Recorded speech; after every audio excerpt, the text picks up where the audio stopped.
Do you know that if you take fufu, apple, take your bonding glue, put it where you want to do the SFX makeup. Take out some portion of your fufu like this. Roll it up. After rolling it up, flatten it like this. Place it on your lash glue like this. Take another portion of the fufu, but this time around, take smaller one. Do the same thing. Roll it up, flatten it on the lash glue. Do the fufu again and take a more smaller fufu, more smaller one. Roll it up, flatten it, and place it on the lash glue.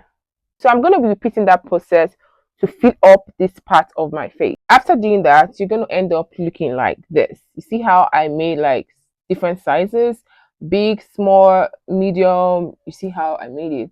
Take some Vaseline with your spatula. Don't forget, always blend with this flat side. Never blend with this sharp side, okay? Blend the edges of the fufu.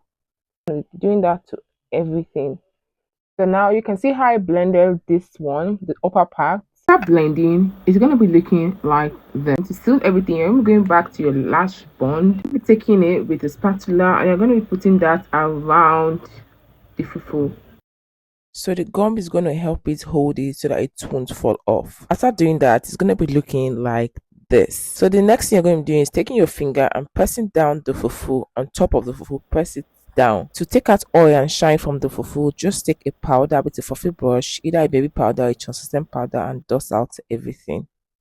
To paint it, take a tiny brush like this first and go into your body paint palette. You can use an eyeshadow also, and I'm going to be going into the purple. You're going to be going around the fufu, okay, and be putting the purple. You can see the way I'm doing it, just round the fufu, each of the fufu. You're going to be using it as a border around the fufu. And one thing you should always do is that make sure you clean your brush with your wipes before you go into your body paint palette or your eyeshadow. And you're going to be repeating the same process for each of the fufu. After doing all that, you're going to get something looking like this. So this is how our wound is looking now. So the next thing you're going to be going into a concealer palette. You can use a blush, you can use a red lipstick, you can use a red face paint, but I'm going to be using the ZK palette. Using the same tiny brush, you're going to be going into the red and you're going to be repeating the same process of the purple. Once you are done with that, take a more flat brush and using that to blend out the red out onto the skin. Just blend it out, blend everything out. You're going to do that process to everything. And after doing that, it's going to be looking like this. Now, to make yourself look more like a sick infected person, I'm going to use a fluffy brush, a small one. I'm going into the purple. I'm going to put in that at the inner corner of my eyes, my both eyes, just to give like a sick effect. I'm going to play with purple, we're playing with blue, just to give like a sick effect around my eyes. So after that, you're going to be going into that concealer palette or take a very light concealer.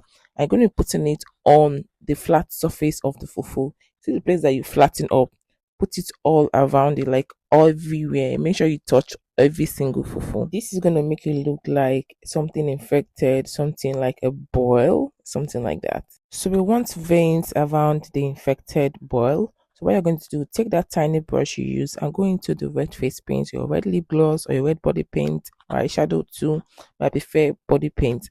Okay, just take that and just go around it, creating fake veins. Also take the dark part of the concealer and add some textures to your mouth so it makes you look sick and infected. The next step, take a yellow body paint. That's why that palette is very versatile because it's going to use for different things. This one is just going to give the pause effect. It's going to make you look infected, you know, and rotten. So you're going to be putting it on top of the fufu, the flat part. For more dramatic effect, I added more dark purple veins to my neck and to the infected wound. To make the wound look oily and more infected, you go into your lip gloss. Always use a clear lip gloss. Okay, this is for cheaper option. And I'm going to put in that all over the infected wound, okay, all over the fufu and some parts under your eyes, just to make you look like infected, okay, and stressed. Lastly, take the concealer palette again and use the lighter concealer and putting it on still on top of the boil. It's going to make it look like it has like pus that's trying to come out, okay. So it's going to give it that effect and just finish everything up. If you do all that, you're going to create a realistic infected person SFX makeup using fufu. Hope this video was helpful for you as an SFX makeup beginner. And don't forget, I Am Art Kit is still up for sale. They have the beginner kit and they have the professional kit. It comes with professional materials and tools that you're going to be using to start up your SFX makeup career professionally. And it also comes with SFX makeup tutorials. So you're getting materials and you're getting tutorials. Okay, if you're interested in the I Am Art SFX kit, send me a DM. It's available worldwide for shipping. Make sure you drop a comment, subscribe, and follow for more SFX makeup tips, tricks like this. I'll see you all tomorrow for the next SFX tutorial. Learn SFX with Maris. Bye.